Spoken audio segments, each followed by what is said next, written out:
अनुज से मिले इस अपमान के बाद खुलकर सामने आ गई मालती देवी। नमस्कार दोस्तों, स्वागत है आपका आपके अपने चैनल हंग्री स्पिरिट्स में। हंग्री स्पिरिट्स देख रहे सारे दर्शकों का मैं अंजू शर्मा दिल से स्वागत करती हूँ। हर डेविल अब अपना रंग दिखा रहा है, अब मामला गर्म हो रहा है। इसीलिए जो भी कुछ कपाड़िया हाउस में हुआ, जो हमने प्री कैप में देखा, वो भी एक अलग ही रंग में जाएगा।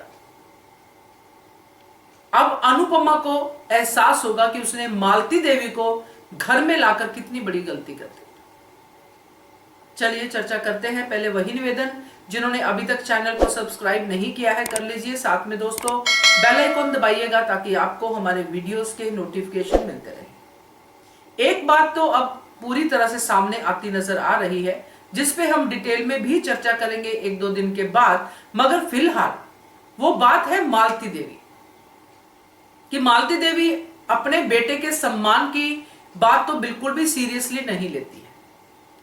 मालती देवी लेती है तो अनुपमा उसके बेटे पे राज कर रही है इस बात को। उसको नहीं लगता कि मैं अपने बेटे का कोई भी जो है काम अच्छे से करूंगी, उसको जरूरी ही नहीं लगता। उसको लगता है कि कैसे मैं अनुपमा का काम बिगाड़ूं ताकि अनुपमा का इस घर से पैकअप हो जाए। और अनुपमा का पैकअप करने से पहले अनुपमा के इर्द गिर्द ये लोगों का पैकअप करना जरूरी है। इसलिए उसकी पहली जो बात थी कि मैं सबको अपने बेटे से दूर कर दूंगी। तो आज फिर से उन्होंने वही अपना झंझट शुरू कर दिया। बीमारी की बात उनको पता चल चुकी है कि बापूजी बीमार हैं। कितनी घटिया औरतें हैं ये लोग, सच में। मतलब ऐसे लोगों को देख के ना लगता है कि किसी में थोड़ी सी भी किसी के प्रति श्रद्धा प्रेम होता है, थोड़ा सा भी, वो भी दिखता है। इनके मन में थोड़ा सा भी नहीं है, ना बरका ना मालती। बरका किस हालत में आई थी अनुज कपाड़िया के घर पे, आप सबको याद होगा। और वो हालत भी उसने बहुत दिनों बाद उसके सामने आई थी कि इनके पास एक धेला नहीं है खर्च करने के लिए। जो भी था टिकटों में खर्च हो गया। अब ये सिर्फ अनुज कपाड़िया को खाने ही आए हैं और आज तक खा रहे हैं। अंकुश सुधर गया मगर बरखा रानी नहीं सुधरी। तो ये एहसान फरामोश बरखा रानी और एहसान फरामोश मालती देवी, क्या ये इंसान कहलाने के लायक भी है?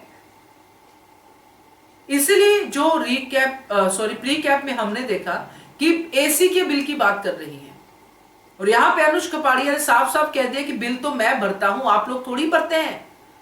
जो बैठी चर्चा कर रही हो चौपाल में, जिसने आपको अपनी मां तक नहीं माना, उसकी बार बार बात करके आप उसी का अपमान क्यों कर रहे हो? मगर इस बात को भी मालती देवी ने वैसे नहीं लिया। मालती देवी हर बात को सिर्फ घुमा घुमा के इसी बात पे लेके आ रही है कि उनका टारगेट अनुपमा है। तो जब अनुपमा ने कन्फ्रंट किया मालती देवी को कि आपके रहने से कोई समस्या नहीं है, राजनीति मत कीजिए। क्या अब अनुपमा को समझ में आ रहा है कि मालती देवी राजनीति कर रही है? जब यह राजनीति बड़ा नुकसान कर देगी तब जाके मालती देवी को सीधा सीधा बाहर जाने का रास्ता दिखाएंगी, या क्या करेगी अनुपमा? क्योंकि आज तो मालती देवी ने सामने से ही कह दिया कि मुझे निकाल के दिखाओ घर से बाहर। कहने का मतलब यह है कि मालती देवी के अभी तक पूरे पत्ते खुले नहीं हैं। अभी भी मालती देवी कुछ ऐसा अपने अंदर दबा के बैठी है जो मालती देवी इतनी धौंस के साथ कह सकती है कि मुझे निकाल के दिखाओ बाहर। जबकि मालती देवी को पता है अनुज अनुपमा से कितना प्यार करता है। मालती देवी को पता है अभी तक अनुज ने मुझे मां नहीं कहा है, मां का दर्जा नहीं दिया है। तो किस उम्मीद पे, किस आश्वासन पे अपने आप को यह डायलॉग कहने पे लाती है मालती देवी कि मुझे घर से बाहर निकाल के दिखाओ?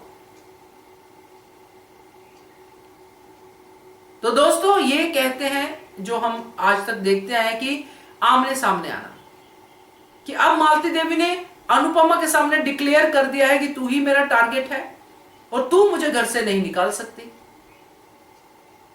अब देखते हैं अनुपमा इस सिचुएशन को कैसे हैंडल करती है। क्योंकि ये डायलॉग अनुपमा के सामने इसलिए कहा मालती देवी ने, क्योंकि मालती देवी बार बार अनुज से अपमानित हो रही है। मालती देवी के हिसाब से कि मैं तो अपने बेटे के पैसे बचा रही हूं और मेरा बेटा कह रहा है कि आप कुछ बोलो मत, मैं तो भर रहा हूं, आपको क्या समस्या है, आप बैठे आप भी एसी की हवा लो, अगर बापूजी ले रहे आप भी लो एसी की हवा। तो ये है चक्कर। तो देखते हैं ये भी कहानी कहां तक जाती है, क्योंकि आमने सामने तो अनुपमा के अब मालती देवी आ ही गई है, अब आगे क्या? Let's wait and watch. Keep watching hungry spirits channel. Thank you so much. Subscribe to our channel by clicking the subscribe button. Click the bell button and enjoy the latest uploads from our channel.